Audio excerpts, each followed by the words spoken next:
첫 번째 주일입니다. 맥주 감사절로 지켜요. 매년 이맘때면 맥주 감사절로 지키는데 이 맥자가 보리 맥자라고 해서 보리를 추수하고 하나님께 감사합니다라고 감사를 고백하는 그런 절기죠. 그런데 우리가 11월에 추수감사절이라는 더 큰 행사가 있어요. 그래서 이 맥주 감사절은 주로 1년의 절반을 살고 또 절반을 시작하는 그 즈음에 딱 있거든요. 그 중간에. 그래서 한 해의 절반을 살게 하신 하나님 감사해요. 앞으로의 남은 날들도 하나님 이끌어 주세요 하는 그러한 고백과 결단을 하는 시간입니다. 여러분들 감사할 것들이 많이 있으신가요? 여러분들이 받은 복이 있으면 그 복을 붙잡고 하나님 이렇게 해주셔서 감사해요 라고 주님 앞에 감사할 것들이 많이 있을 줄 믿습니다. 사업을 번창시켜 주셔서 감사해요. 물질을 주셔서 감사해요. 또 이 가운데는 예수님 믿게 해주셔서 감사해요 하는 분들도 계실 거고요. 자녀 형통하게 해주셔서 감사해요. 건강 회복시켜서 감사해요. 감사할 것들이 참 많이 있을 거예요. 그런데 어떤 분들은 나는 아직 감사할 것들이 없네 라고 생각하시는 분들도 있지 않을까 하는 생각도 합니다. 나에게 뭐 복을 주셨어야 감사하지 라는 마음이 혹 드셨을지도 모르겠어요. 그런데 우리가 하박국 선지자를 통해서 그 마음을 들어보면은, 그의 고백을 들어보면은 주변에 있는 상황과 환경을 통해서 주시는 무언가가 있어서 감사하는 것이 아니라 더 깊은 감사, 더 근원적인 감사가 있구나라는 것을 알게 되지요. 우리 하박국 3장 17절과 18절 말씀을 함께 읽으면서 고백하겠습니다. 비록 무화과 나무가 무성하지 못하며 포도나무에 열매가 없으며 감람나무에 소출이 없으며 밭에 먹을 것이 없으며 우리의 양이 없으며 외양간에 소가 없을지라도 나는 여호와로 말미암아 즐거워하며 나의 구원의 하나님으로 말미암아 기뻐하리로다. 아멘. 하박국 선지자가 얘기해요. 나는 이것도 없어요. 저것도 없어요. 이것도 없어요. 저것도 없다는 얘기는 앞에 잔뜩 합니다. 그리고 나서 뭐라고 얘기합니까? 그런데 나는 있어요. 뭐가 있습니까? 하나님이 있어요. 그 하나님이 나의 구원자 되세요. 나와 함께 하세요. 나를 이끌어 주세요. 나에게 사람다운 하나님의 자녀다운 삶을 살도록 나를 인도해 주세요. 그것이면 제가 충분히 감사합니다. 그것으로 인해서 기뻐합니다. 이렇게 고백하는 하박국 선지자의 고백을 들으면서 우리도 다시 감사는 이게 진짜 감사하지라는 마음을 회복하시기를 간절히 원합니다. 감리교 창시자 존 웨슬리 목사님이 가족들을 다 불러 모으고 임종 전에 그렇게 유언을 하셨대요. 가장 좋은 것은 하나님이 우리와 함께 계시는 것이다. 우리 같이 따라해 볼까요? 가장 좋은 것은 하나님이 우리와 함께 계시는 것이다. 아멘. 웨슬리 목사님이 날 때부터 신앙인이었거든요. 부모님이 목사님이었으니까요. 80년 인생을 쭉 살아오셨어요. 별의별 일을 다 겪으셨죠. 그런데 이 웨슬리 목사님이 인생을 마감하면서 사랑하는 가족들에게 마지막으로 남겨주시고 싶은 그 말씀은 다른 것 아니었어요. 하나님이 나와 함께 하셔서 그것이 가장 좋은 것이었어. 하나님이 나와 함께 하시는 것이 전부였어. 그것이면 인생이 달라지고 인생이 복이야 라고 그렇게 고백하신 줄 믿습니다. 제가 오늘 성경의 두 인물을 소개하려고 해요. 하나는 예수님을 만나서 정말 하나님이 함께 하셔서 그 인생이 완전히 바뀐 한 사람을 소개하려고 하고요. 그리고 또 한 사람은 신앙생활 잘하다가 낙심해서 저 밑바닥에 처박혀 있는데 주님께서 다시 부르셔서 세우셔서 회복시키시는 그 은혜, 하나님의 비법에 대해서 제가 함께 나누려고 합니다. 먼저 바디메오 이야기를 하려고 해요. 누가복음 18장 35절 이하에 보면 바디메오라는 사람이 나오는데요. 바는 아들이라는 뜻이에요. 그래서 디메오의 아들이라는 이름을 가진 사람이에요. 그 아버지의 이름이 뭘까요? 디메오겠죠? 맞아요. 디메오요. 여리고에 살았습니다. 근데 이 사람은 시각장애를 가지고 있었어요. 성경에 보니까 맹인이다 이렇게 나오더라고요. 앞이 보이지 않으니 그 당시에 뭐 어떤 일을 할 수 있겠습니까? 그래서 그가 할 수 있는 일은 생존을 위해서 구걸하는 일이 전부였어요. 길가에 앉아서 한 푼 줍시오, 한 푼 줍시오. 저에게 자비를 베푸십시오 라고 그렇게 외치는 것이 그의 삶이었어요. 앞으로도 그렇게 살아야 돼요. 미래가 없는 삶, 깜깜한 삶. 눈이 닫혀서 깜깜한 것이 아니라 소망이 없어서 깜깜한 그런 인생을 살아가는 사람이었어요. 그런데 이 바디메오에게 한 가지 좋은 소식이 들립니다. 그 인생을 바꿀 만한 소식이었어요. 누군가가 우리의 마을을 지나간다는 거예요. 그 누군가가 누굽니까? 바디메오가 귀가 밝아서 들었던 그 이름은 나사렛 예수가 지나가신다는 소리를 듣게 됩니다. 바디메오가 소문을 많이 들었거든요. 이 예수님이 어떤 분이신지. 말씀에도 탁월하실 뿐만이 아니라 귀신도 내어 쫓으시고 병자들을 고치시는 정말 놀라운 분이시다라는 소문을 듣고 있었어요. 그래서 이 예수님만 붙들면 내 인생에 뭔가 변화가 있겠구나. 인생 역전이 되겠구나. 이분을 꼭 내가 만나야겠다. 이분을 내가 잡아야겠다라는 그런 특별한 기대와 마음으로 예수님 언제 오시나 라고 눈이 빠지게, 목이 빠지게 그렇게 기다리고 있었습니다. 그런데 웅성웅성 하는 소리가 들리는 거예요. 어느 날 와, 정말 사람들이 오, 예수야 예수야 하는 소리가 들리는 거예요. 예수님이 자기 앞을 지나가는 게 느껴져요. 이때에 그 예수님을 향해서 이 앞이 보이지 않는 이 바디메오가 소리 높여 외칩니다. 누가복음 18장 38절과 같이 외쳐요. 같이 읽어보겠습니다. 맹인이 외쳐 이르되 다윗의 자손 예수여 나를 불쌍히 여기소서 하거늘. 그가 외친 소리는 이것이었어요. 다윗의 자손 예수여, 예수님 나를 불쌍히 여겨주세요. 예수님 나를 불쌍히 여겨주세요. 예수님 나 좀 봐주세요. 예수님 저 여기 있어요. 나에게 눈길 좀 주세요. 그렇게 부르짖고 외쳤습니다. 여기서 우리가 바디메오가 예수님을 뭐라고 부르는지를 좀 볼 필요가 있어요. 그 전에 사람들이 웅성웅성하면서 이야기할 때는 나사렛 예수가 지나간대 라고 얘기를 했어요.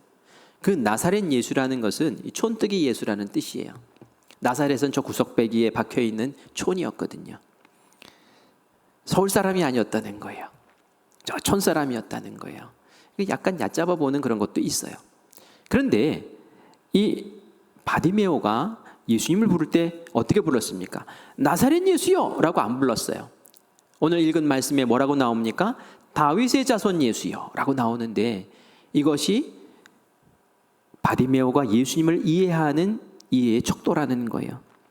이사야 선지자의 예언에 보면은 메시아가 이렇게 나올 것이다 라고 예언을 하고 있는데 그 예언에 보면은 이새의 뿌리에서 한 싹이 나올 것이다 라고 얘기합니다. 이새가 누굽니까? 다윗의 아빠예요. 다윗의 아버지. 그러니까 다윗의 혈통 가운데서 메시아가 나올 거라고 얘기를 했는데 바로 이 바디메오가 예수님을 촌사람 예수님이 아니라 구세주 예수님, 메시아 예수님이라고 믿고 이해하고 지금 그렇게 부르짖었던 거예요. 정말 너무 간절했던 거예요. 정말 그분이라면 내가 꼭 만나야 될 분인 거예요. 내가 눈으로 보지는 못하지만 불러서 내 앞에 세우고 내가 그 예수님을 꼭 붙잡고 나의 인생을 변화시켜달라고 간절히 부르짖어야 될 그 인생, 그 분이신 거예요. 그런데 말이죠. 사람들이 막습니다. 야, 잠잠해. 어디서 떠들고 있어. 시끄러워. 하면서 예수님을 앞장섰던 사람들이 막 그 입을 막습니다. 그러나 그 믿음이 얼마나 뜨거웠던지 그렇다고 잠잠할 이 바디메오가 아니었죠. 더 크게 부르짖습니다. 다윗의 자손 예수여, 나를 불쌍히 여기소서. 그러자 예수님이 가던 길을 딱 멈추시는 거예요. 그리고 나서 저 사람 데리고 와라 하고 가까이 불러옵니다. 그리고 나서는 묻습니다. 내가 너에게 무엇을 해주기를 원하느냐 하고 묻습니다. 평소에 바디메오가 사람들에게 무엇을 해달라고 구했습니까? 보통 사람들에게는 한 푼 줍시오. 이게 전부였어요. 땡전 한 푼 주세요. 이게 바디메오가 구할 수 있었던 그 전부였죠. 그런데 지금 이 바디메오의 마음에는 그 예수님이 누구라고요? 하나님의 아들, 독생자 예수님, 우리를 구원하실 분, 구원자 예수님이신 거예요. 그러니까 구하는 것이 차원이 달라요. 뭐라고 구합니까? 주님, 제가 보기를 원합니다. 주님, 제가 보기를 원합니다. 눈을 열어달라는 거예요. 그러면 제 인생이 바뀌겠다는 거예요. 그것만 하나님께서 간섭해 주시면, 예수님께서 어루만져 주시면 제가 근원적으로 변화된 삶을 살 수 있겠다는 거예요. 이런 거 아무에게도 구할 수 있는 거 아니잖아요. 정말 이 바디메오의 마음에는 예수님이 누구신지를 확실하게 알고 그 예수님을 꽉 붙잡고 있는 것을 우리가 보게 됩니다. 예수님이 바디메오에 말씀하시죠. 내 믿음이 너를 구원하였다. 내 믿음이 너를 구원하였다. 그 믿음이 나를 어떻게 인정하고 나를 어떻게 만나기를 원했고 나를 어떻게 부르짖었는지 그 믿음이, 너의 가지고 있는 그 믿음이 너를 구원한 거야 하면서 눈을 열어주십니다. 와, 이 바디메오가 눈을 떴어요. 그러면 뭐 해야 됩니까? 막 집으로 쫓아가서 나 눈 떴다 그러면서 앞으로 이제 누리며 살아야지, 즐겁게 살아야지, 앞을 못 봐서 누리지 못했던 건 내가 다 하면서 살아야지, 이렇게 되는 것이 보통 사람의 모습인데 성경 말씀에 보면은 예수님의 뒤를 따랐다라고 나옵니다. 그는 눈을 뜨고 예수님을 만나고 그리고 예수님을 쫓아가는, 예수님과 함께하는 그 삶을 살기로 작정했던 것이죠. 전승에 따르면 바디메오는 나중에 예루살렘 교회의 지도자가 되었다고 그래요. 예수님의 제자가 됐던 거예요. 그리고 그 예루살렘 교회를 위해서 헌신하고 그리고 하나님 곁에 간 줄 믿습니다. 예수님을 만나기 전의 인생과 예수님 만난 이후의 인생이 얼마나 다릅니까? 예수님 만나기 전의 인생은 구걸하는 인생이었다면 예수님 만난 이후의 인생은 하나님의 자녀로, 하나님의 제자로 이 땅 가운데 교회를 지키고 교회를 세워나가는 거룩한 복된 인생 된 줄 믿습니다. 이것이 바로 예수님을 만나는 복인 거예요. 예수님과 접속되는 사람들이 누릴 수 있는 복인 거예요. 그러므로 우리가 예수님과 함께합니다. 예수님이 나와 함께합니다. 예수님이 나의 구원자이십니다. 이렇게 고백할 수 있고 기도할 수 있다면 그것이야말로 하박국 선지자가 고백했던 그 고백과 다를 바가 없는 거죠. 여러분들에게는 이런 고백이 있습니까? 이런 은혜가 있습니까?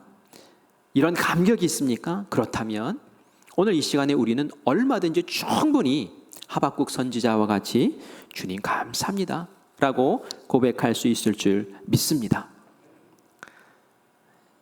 설교 끝낼까요? 그런데 우리의 신앙이 말이죠, 이렇게 예수님 만나서 평탄하게 바디메오처럼 끝까지 갈 수 있으면은 제가 여기서 설교를 딱 끝내도 돼요. 근데 우리의 신앙이 그렇지가 않아요. 살다 보니까 평탄하지가 않더라고요. 예수님을 떠나기도 하고 하나님을 떠나기도 하고 실족한다고 얘기도 하고 주춤주춤하기도 하고 믿음의 길을 이탈하는 경우들이 있어요. 그래서 제가 이어서 설교를 또 해야 될 것 같습니다. 우리가 오늘 맥주감사절에 잃은 양 찾아서 함께 예배드립시다 라고 해서 한 달 동안 우리 함께 기도하고 노력하고 애써서 매주 제가 보지 못하는 분들, 보지 못했던 분들이 오셔서 함께 예배드리는 모습을 보면 너무 감사했어요. 제가 한 20여 년 목회를 했단 말이에요. 그래서 여러 성도들과 만나서 이런저런 이야기를 나누면서 예수님을 떠나고 믿음 생활을 떠나고 교회를 떠나는 분들의 이유들을 좀 들은 적이 있었어요. 첫 번째 이유는 난 하나님을 잘 모르겠다라는 거예요. 교회를 나와도 그 하나님이 느껴지지 않고 그 하나님이 나와 무슨 상관이지? 다시 말해서 다른 사람은 하나님이 맞는 것 같은데 나의 하나님은 아직도 아닌 것 같아. 그래서 마음이 식으니까 교회에 나가는 것이 뜨문뜨문해지더라는 거죠. 이런 사람들에게는 정말 바디메오가 예수님 만났던 것 같은 그러한 뜨거운 만남이, 그런 경험이 꼭 있기를 바랍니다. 그리고 어떤 사람은 세상이 더 좋아서 교회를 떠나는 사람도 있어요. 아니, 신앙생활 해보니까 힘들어요. 매 주일마다 나오라고 하죠. 뭘 또 내라고 해요. 그리고 또 뭘 사역을 하래요. 아니 난 지금 친구들하고 골프도 치고 싶고 좀 놀러도 다니고 싶고 주말을 좀 쉬고 싶은데 이게 뭔가? 아유 세상이 더 좋아 해서 세상 좋아서 나가는 사람도 있더라고요. 탕자 같은 사람이죠. 그죠? 비유에 보면 예수님이 비유에 보면은 탕자가 작은 아들이 아버지에게 유산 받아서 그거 나가서 신탕제 쓰는 것. 그런데 그 인생은 허무해요. 나중에 남는 게 없어요. 하나님 앞에 설 것이 없어요. 또 어떤 사람은 상처받아서 교회에 안 나온다는 얘기를 하더라고요. 사람한테 상처받고 뭐 누구한테 상처받고 그래서 교회 못 나가겠다고 얘기를 해요. 교회가 천국 같아야지 어떻게 교회의 사람들이 더 무서워 이런 얘기를 하는 분도 계세요. 그런데 이분들이 나는 예수님은 사랑하는데 교회는 싫어 이런 얘기를 할 때 마음이 좀 안타깝습니다. 정말 예수님 사랑할까 저분이? 정말 예수님 사랑한다면 저렇게 할까? 이런 생각이 들어요. 예수님이 어떻게 하셨습니까? 예수님 사랑한다 그러면 예수님이 하는 것 좋아하고 예수님이 사랑하는 것 쫓아가야 되잖아요. 예수님이 좋은 사람들만 만나셨어요? 이 세상에 왜 오셨어요? 죄인 만나러 오셨잖아요. 죄인들만 찾아다니셨잖아요. 죄인들만 감사 안으셨잖아요. 우리 교회가 죄인들 모이는 데 아닙니까? 천사들만 모이는 데 아니잖아요. 죄인들이 모여서 천사 되는 곳이죠. 진행 중에 있는 과정 중에 있는 그러한 상태에 있는 사람들이 아주 부지기수예요. 그렇기 때문에 천사 아닌 사람 만날 수 있는 거예요. 우리가 병원에 가면 다 병자들 만나지 않습니까? 의사 선생님만 멀쩡하고 그렇지 않습니까? 그런 거 아닙니까? 내가 정말 예수님을 사랑하는데 교회는 싫어. 이거는 아닌 것 같아요. 내가 정말 예수님을 사랑하면 예수님이 죄인 만나러 오신 것처럼 죄인 만나고 어려운 사람 만나고 돌보고 세우고 세워주는 게 그 예수님 정말 사랑하는 사람의 모습 아니겠습니까? 뭐 이런 말 하려고 하면 한이 없이 많아요. 이것 외에도 여러 가지 이유들로 저는 실족했습니다 라고 이야기를 하는데 이렇게 실족한 사람들을 예수님께서 한 방에 고쳐주시고 다시 회복해 주시는 그러한 놀라운 역사를 베푸는 것을 제가 보면서 오늘 그것을 좀 나누려고 해요. 혹시 이 자리에도 내 마음에 따뜻함이 없고 열정이 없고 그냥 억지로 그냥 버티고 있고 나는 아직 실망했어, 나는 어려워 이런 마음이 있으신 분들은 오늘 베드로의 말씀을 통해서 치유받고 일어서는 은혜가 있기를 간절히 바랍니다.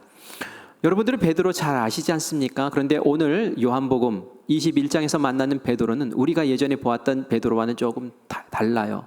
아주 낙심하고 주저앉고 예수님을 떠나 있는 베드로를 우리가 보게 됩니다.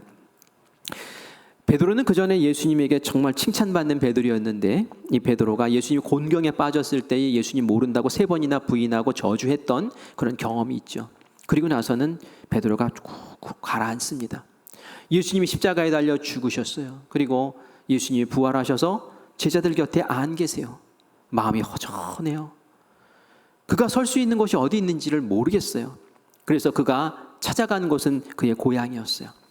제자의 길을 떠났어요. 믿음의 길을 이탈했어요. 예전에 고기 잡던 디베랴 호수에 가서 이전에 어부의 삶으로 다시 그곳에서 생계를 꾸려나가는 그런 모습을 보게 됩니다. 정말 예수님 만나기 전에 모습으로 그냥 가버린 거예요. 이대로 놔두면 베드로는 그냥 평범한 베드로, 어부 베드로로 인생을 마칠 상황이죠. 그런데 예수님이 이런 베드로를 찾아오셨어요. 일하는 베드로를 위해서 새벽에 조반을 만드시고 베드로를 부르셔서 먹이셨어요. 그리고 나서 오늘 우리가 읽은 본문의 이 말씀을 베드로에게 하셨습니다. 그런데 이 말씀이 말이죠, 3번을 반복하는데 똑같은 말씀을 3번 반복하셨어요. 그리고 그 내용도 뭐 틀리지가 않아요. 그리고 그 말씀도 굉장히 짧아요. 그런데 이 말씀 3마디에 완전히 바닥에 주저앉아 있었던 베드로가 다시 주님 사랑하겠다고, 주님 앞에 헌신하겠다고 다시 마음을 딱 붙잡고 믿음의 길에 딱 서는 모습을 보게 된단 말이야. 도대체 무슨 말씀이기에, 도대체 어떤 말씀이기에 예수님은 이 말씀 한마디로 베드로를 일으켜 세우셨을까요? 오늘 그것을 우리가 보려고 하는 거예요. 나도 예수님의 그 말씀을 들으면 오늘 이 시간에 다시 주저앉았던 신앙이 회복되고 주님 앞에 온전히 서는 역사가 일어날 줄 믿습니다. 제가 지금 중요한 얘기를 하려고 해요. 여러분 귀 기울이고 들으셔야 돼요. 예수님이 질문하셨을 때에 아주 짧은 질문이에요. 베드로야, 너 나 사랑하니? 라는 그 질문이었어요. 아니, 이 질문이 베드로의 마음을 그렇게 움직이고 바꿀 수 있었던 질문이었을까? 여러분은 어떻게 생각하십니까? 너 사랑해? 아니, 이게 베드로를 각성시키고 다시 베드로를 회복시킬 수 있는 그런 말이라고 생각을 하세요? 그런데 말이죠, 이 짧은 말씀 가운데는 사실은 그 뒤에 큰 말씀이 숨겨져 있는 거예요. 어떤 말씀이 숨겨져 있을까요? 베드로야, 내가 말이야 너를 이 세상에 누구보다도 사랑해. 베드로야, 내가 너를 이 세상에 어떤 것보다도 사랑해. 너는 어떠니? 이렇게 물으셨단 말이에요. 아, 이 말씀 이게 뭐야 도대체? 이렇게 궁금해하실 것 같아서 제가 한 분의 간증을 이야기하려고 합니다. 제가 얼마 전에 어떤 목사님을, 성남에서 목회하시는 목사님을 만났는데, 그 목사님이 목사님들 사이에서 이야기하다가 들은 귀한 간증이 있다고 저한테 얘기를 해주시더라고요. 그래서 그 목사님이 그거 점심 사주고 얻은 간증이래요. 저도 점심 사드리고 얻었어요. 제 겁니다. 여러분들에게 마음껏 써도 되는데 잘 들어보세요. 성남에서 목회하는 어느 목사님이 딸이 셋이 있었는데 두 번째 딸과 관련된 얘기예요. 사모님이 임신을 해서 이제 8개월이 됐어요. 그런데 8개월 때에 아기를 낳아버린 거예요. 조산을 한 거죠. 근데 아기가 이상 증상이 있어서 MRI를 쫙 찍어보니까 뇌 속에 피가 잔뜩 고여 있는 거예요. 일부에만 있는 게 아니라 뇌 전체에 피가 잔뜩 고여 있는 거예요. 뇌출혈이 생긴 거죠. 핏줄이 터져서. 그래서 의사 선생님이 얘기합니다. 오래 살지 못할 것 같습니다. 혹여 살더라도 몸에 심각한 장애를 갖게 될 것 같습니다. 라고 그렇게 진단을 내렸어요. 이 목사님이 다른 병원도 가봐야 될 거 아니에요. 그래서 큰 병원 다 찾아다녔어요. 근데 진단이 똑같았어요. 갈 때마다 절망 해서 아주 인생의 그 바닥까지 그 마음이 떨어져 버린 거예요. 원망이 생기는 거예요. 하나님, 세상에 왜 저에게 이런 일을 주십니까?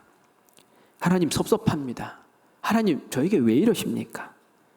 아내는 내가 죄를 지어가지고 이런 애를 낳게 됐다고 또 막 우울증에 걸려서 막 바닥까지 또 내려가 있는 거예요.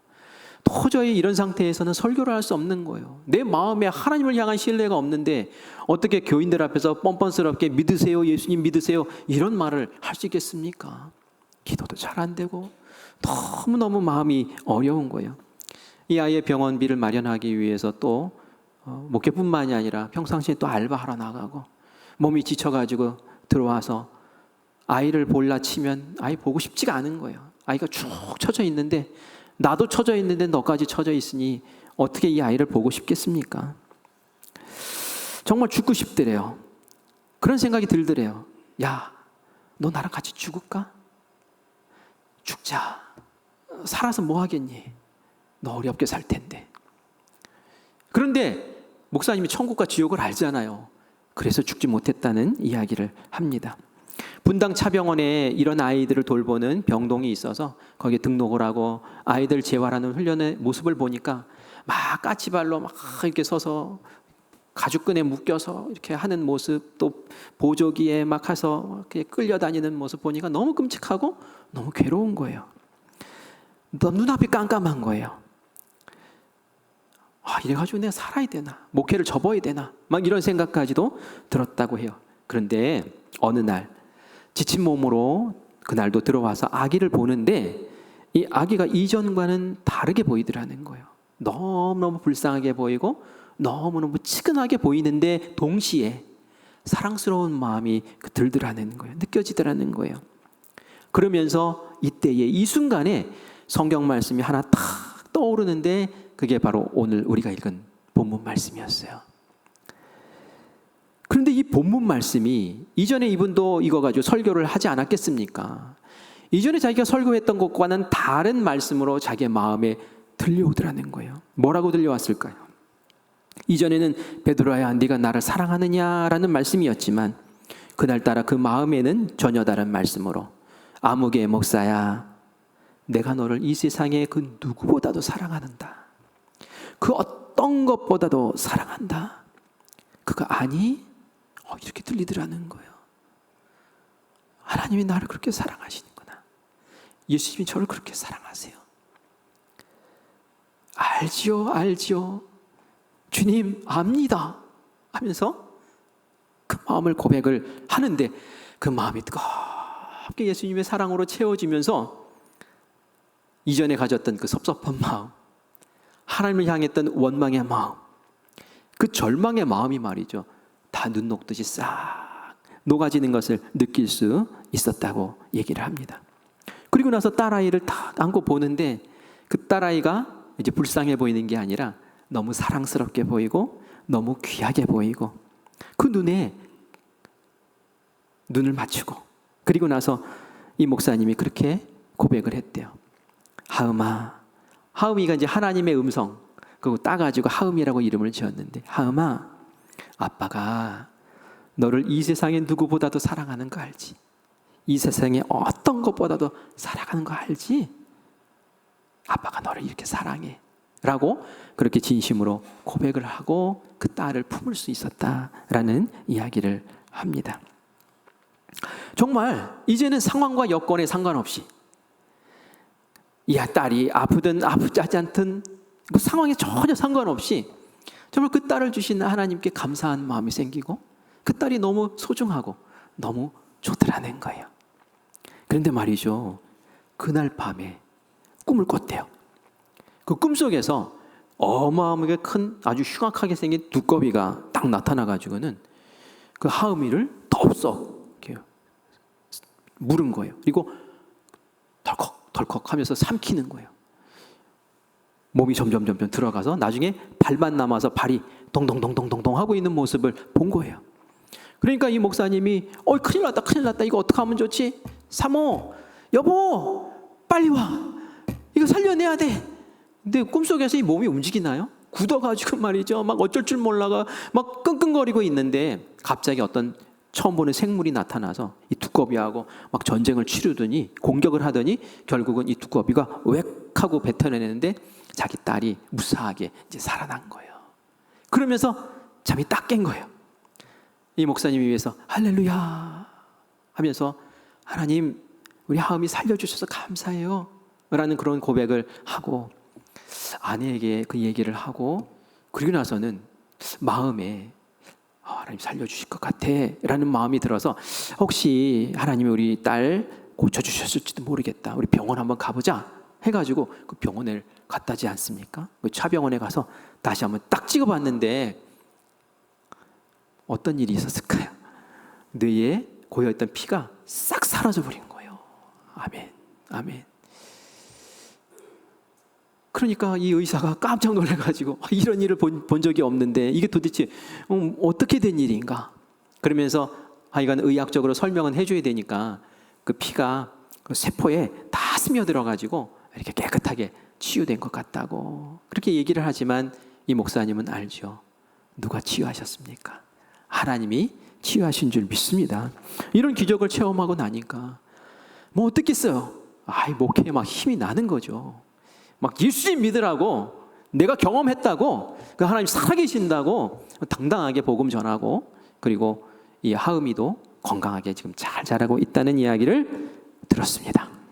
남의 얘기지만 꼭 저의 얘기처럼 얘기를 했는데 우리 성도님들도 이런 경험, 이런 은혜를 누리시기를 간절히 소망합니다.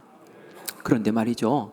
그런 생각을 해봤어요. 만약에 그 하음이가 병원에 가서 다시 찍어봤는데 그런데 변화가 없었다면 그 목사님 어떻게 하셨을까?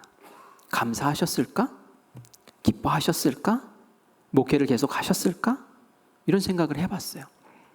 근데 말이죠. 저는 감사했을 것 같아요. 변화 없었더라도.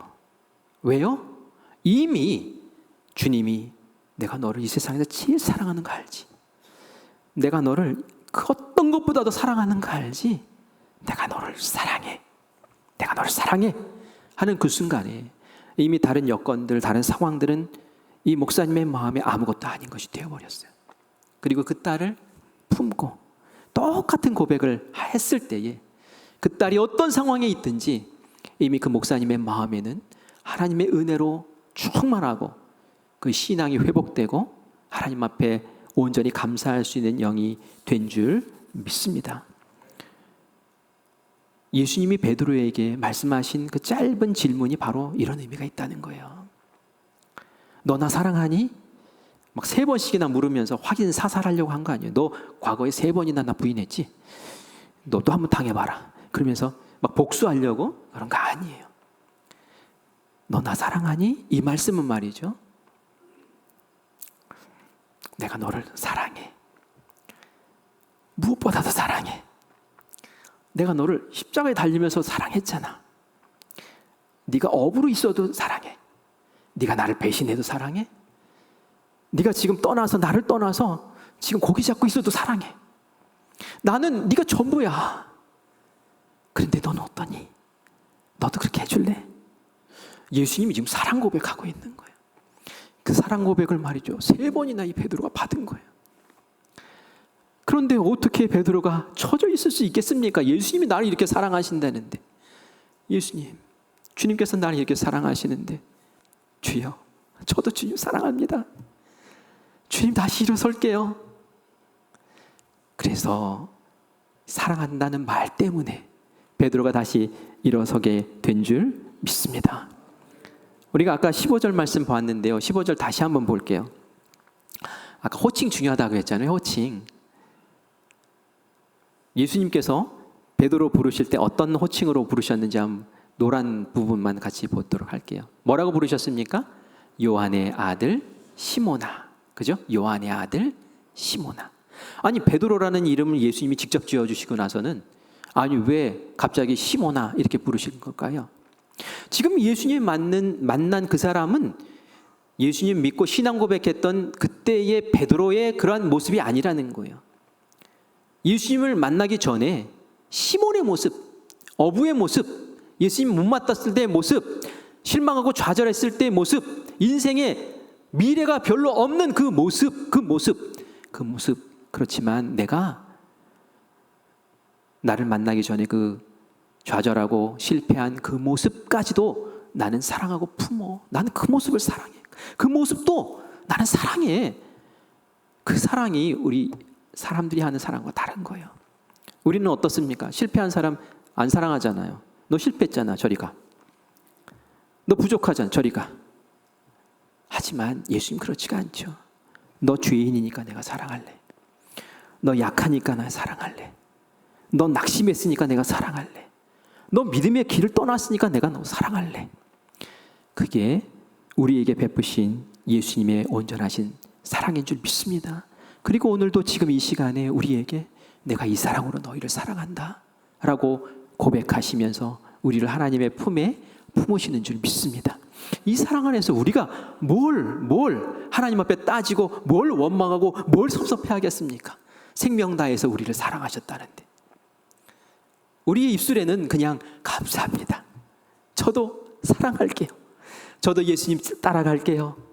저도 다른 인생 살아갈게요. 감사합니다. 그 말씀만, 그 고백만 우리에게 넘쳐나야 될 줄 믿습니다. 그래서 바울은 이렇게 고백하죠. 로마서 5장 8절 우리 같이 읽겠습니다.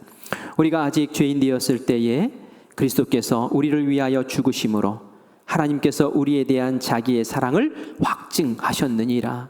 하나님이 우리를 얼마나 사랑하시는지 예수님 십자가에 달려 죽게 하신 그것으로 이미 충분히 확인해 주셨다는 거예요. 하나님 사랑을 의심할 필요가 없다는 거예요. 그리고 그 사랑이 얼마나 영원한지를 로마서 8장 38절과 39절에서 확인해 줍니다. 같이 읽겠습니다. 내가 확신하노니 사망이나 생명이나 천사들이나 권세자들이나 현재일이나 장래일이나 능력이나 높음이나 깊음이나 다른 어떤 피조물이라도, 그 뒤가 중요하죠. 같이 있습니다. 우리를 우리 주 그리스도 예수 안에 있는 하나님의 사랑에서 끊을 수 없으리라. 아멘. 그 하나님의 사랑에서 그 누구도 그 사랑의 관계를 끊을 수 없다고 말하고 있어요. 우리는 낙심할 수 있어요. 이렇게 손잡고 있다가 우리가 팽개칠 수 있어요. 하나님 버릴 수 있어요. 떠날 수 있어요. 그러나 하나님은 영원히 우리의 손을 꽉 붙잡으시고 너는 내 거야. 너는 나와 함께 가야 돼. 나는 너를 위해서 죽었어. 또 죽을 수 있어. 너를 위해서라면 내가 내 몸을 불사를 수 있어. 너를 위해서라면 내 생명 바치는 거 아깝지 않아. 그 사랑을 어디서 받습니까 우리가? 그 사랑은 우리 하나님에게서 받는 줄 믿습니다. 그렇게 사랑받았는데 우리가 뭔들 감사하지 못하겠습니까? 우리 맥주 감사절에 주님을 감사합시다. 하나님의 그 사랑으로 감사합니다. 그 사랑으로 다시 일어섭니다. 그 사랑으로 힘을 얻습니다. 이제 남은 6개월도 하나님 그 사랑으로 살겠습니다 라고 고백하며 주님 앞에 나아가서는 우리 모두가 되시기를 간절히 축원합니다. 아멘. 우리 같이 찬양합시다. 찬양의 제목은 그 사랑이에요. 제 가사를 보면 이렇게 나옵니다. 아버지 사랑 내가 노래해. 그 사랑, 날 위해 죽으신 그 사랑, 천사도 끊을 수 없는 그 사랑, 영원한 그 사랑, 그 사랑을 하나님 앞에 고백합니다 라고 우리 오늘 이 시간 함께 찬양으로 주님 앞에 나아가겠습니다.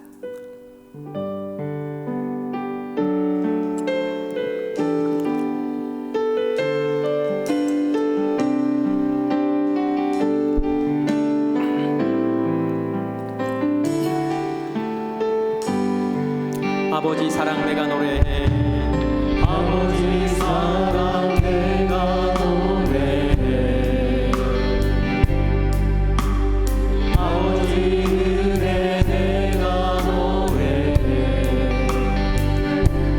그 사랑 변함없으시 거짓없으시 성실하신 그 사랑 사랑갈 때도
예수님 날 위해서 그렇게 죽으신 그 사랑으로 날 사랑하신다고 오늘 다시 고백해 주시니 감사해요. 저도 주님 앞에 고백합니다. 하나님, 저도 이 세상에 주님밖에 없습니다. 주님의 그 사랑으로 다시 일어섭니다. 저에게 다시 힘을 주시옵소서. 저에게 다시 소망을 주시옵소서. 저에게 기적을 주시옵소서. 저에게 새로운 인생을 허락하여 주시옵소서. 낙심했던 마음 다시 일으켜 주시옵소서. 다시 믿음의 길 다시 한번 걷게 하여 주시옵소서. 이 7월과 남은 이 6개월을 주님의 은혜와 함께 동행하며 그렇게 살기를 원합니다. 우리 함께 주님 부르고 함께 기도하겠습니다. 주여, 아버지 하나님, 은혜를 감사합니다. 오늘도 주님의 은혜 가운데 다시 한번 이렇게 세움받습니다.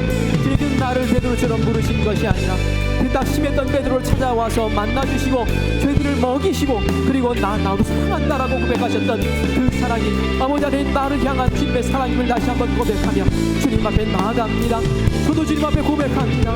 주님, 내가 주님을 사랑합니다. 하나님, 주님, 나도 주님을 사랑합니다. 주님이 전부입니다. 그래서 하나님, 나에게 주어진 모든 여건들과 환경들과 이런 조건들에 내가 연연하지 않습니다. 주님께서 나와 동행하실 것이고 나를 이기게 하실 것이고 나에게 힘 주실 것이고 나를 감동하게 하실 것이고 나로 하여금 아버지 새로운 인생 사실 것을 믿기 때문입니다. 주님, 내가 주님 손 붙잡고 다시 일어섭니다. 함께하여 주시옵소서. 역사하여 주시옵소서. 승리케 하여 주시옵소서. 믿음의 길을 걷게 하여 주시옵소서. 주님을 경험하게 하여 주시옵소서. 주님 감사합니다. 아버지 하나님 사랑합니다. 주여 감사합니다. 사랑합니다. 주님께서 날 찾아오셔서 먼저 이렇게 사랑한다 고백하셨던 것 감사합니다.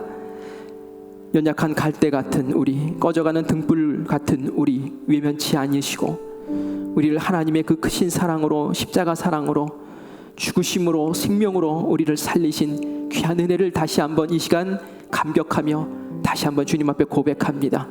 하나님, 주님이 그러셨던 것처럼 나도 주님이 전부입니다. 주님께서 우리의 영혼을 사로잡아 주시고 우리의 심령을 사로잡아 주시고 우리의 육신을 사로잡아 주시어서 바디메오에게 주셨던 하나님 그 기적을 우리에게 베풀어 주시고 새 인생 살 수 있도록 주님 도와주시옵소서. 베드로를 회복시키시고 주님의 사도로 삼으셨던 주님, 우리를 주님의 역군으로 삼으시고 하나님의 나라를 이 땅 가운데 펼쳐 주시옵소서. 주님 앞에 설 때에 잘했다 칭찬받는 귀한 인생들 되게 하여 주시옵소서. 우리에게 날마다 벌어지는 영적 전쟁 가운데서 주님 붙잡고 승리하는 우리 모두 되게 하여 주시옵소서. 이 시간 마음의 질병을 모두 내쫓아버리게 하여 주시고 주님께서 풍성하게 세우시는 귀한 은혜와 능력과 기쁨과 감사로 새 삶을 시작하게 역사하여 주시옵소서. 모든 것 주님께 맡기며 살아계신 예수님의 이름으로 간절히 기도합니다. 아멘.